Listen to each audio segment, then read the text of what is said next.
Afternoon, Paul. What will be some of the markers you look for in Pierre-Luc's game? He plays for the first time in almost 3 weeks here. Um, I'm not going to spend a whole lot of time critiquing this game because he's gone a block of time without playing one. New wingers, new partners. So I'll just look for simple individual reads. In a couple of our systems, I'll be, I'm not going to talk to him a whole lot on the bench. We'll make some minor corrections.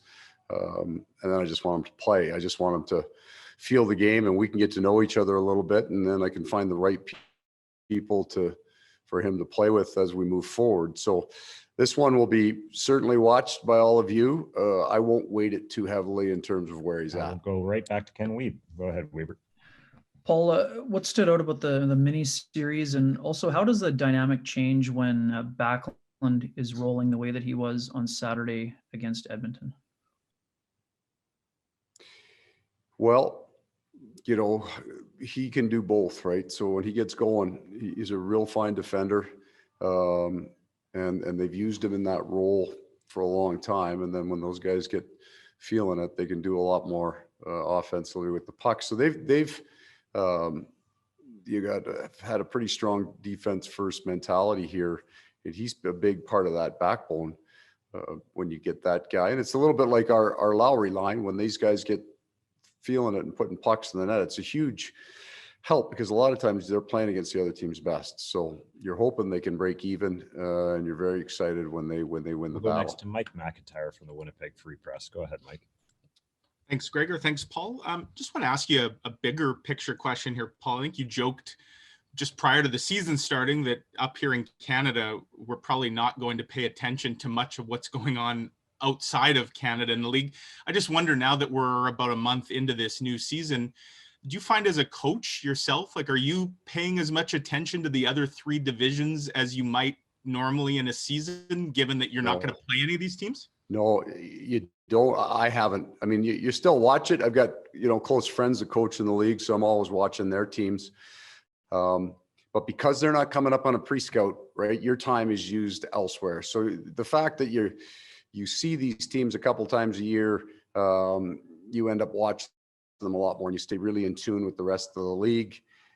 I haven't. We've gotten so wired in, and it's going to become even more true in March. I think we got 28 games in 52 days, something like that. I probably won't see a game outside our division in that, because on your off days, you're watching, you're playing one of your other teams in your division soon. So you're always watching just your own division every chance you can. We'll go next to Ted Wyman from the Winnipeg Sun. Go ahead, Ted. Hey, Paul, what impact does having a new player in the lineup like Pierre-Luc have on the rest of the team? Do you look for a certain energy to come out of that? And how does that balance with the adjustments that they make? Yeah, I think there's always a new energy. It's kind of like a show and tell day, right? Like, it's not just Pierre-Luc coming in and everybody will watch him. These guys are all proud guys, and they're going to want to show the new guy what they do and what we do. So there's a little extra energy usually built into that.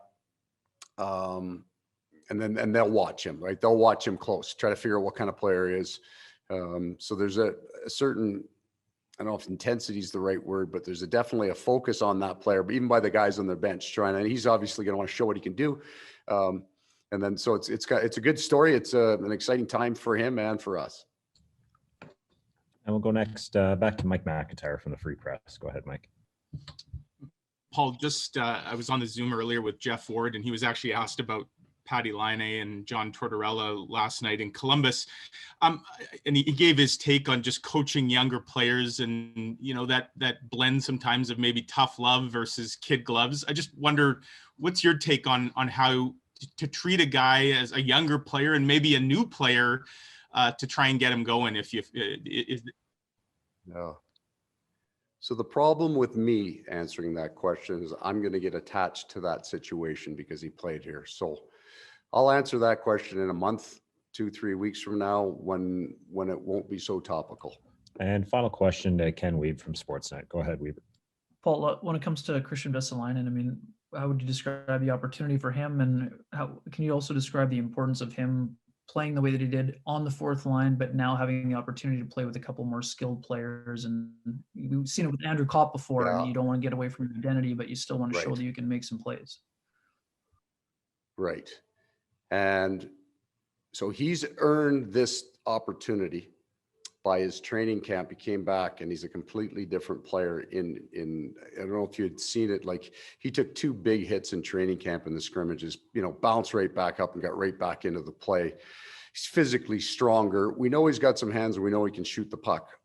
And then all of these guys got to come in, they got to be able to do the basics, right? So for me, he's proven that in his fourth line time, he can do those basics now. What the game demands. And you know, so this is the next phase of growth. I'm not saying he's staying there all year. It's actually up to him. So now he's got to go out and play his game without trying to give Stastny and Wheeler the puck all the time. And I want this guy shooting the puck. And what's great is listening to Stastny and Wheeler talk to him about plays during practice. And that's the message he's getting. You shoot that puck, we'll go get it, right? You put that puck in deep, we'll go get it. Don't force that play into us because we're covered. So play the game the right way and don't try to keep us happy. So he's going in with the 2 right guys, both veteran guys, both remember being a rookie, understand it, but both skilled guys that can make some plays. So I wanted to make sure Kristen felt that we respected the work he did. He's come back a different player this year. And in some ways, it's a little bit like Logan Stanley, right? They did the work this summer. They earned it in training camp. And I am excited to see him play, you know, a few more minutes with a different style of player.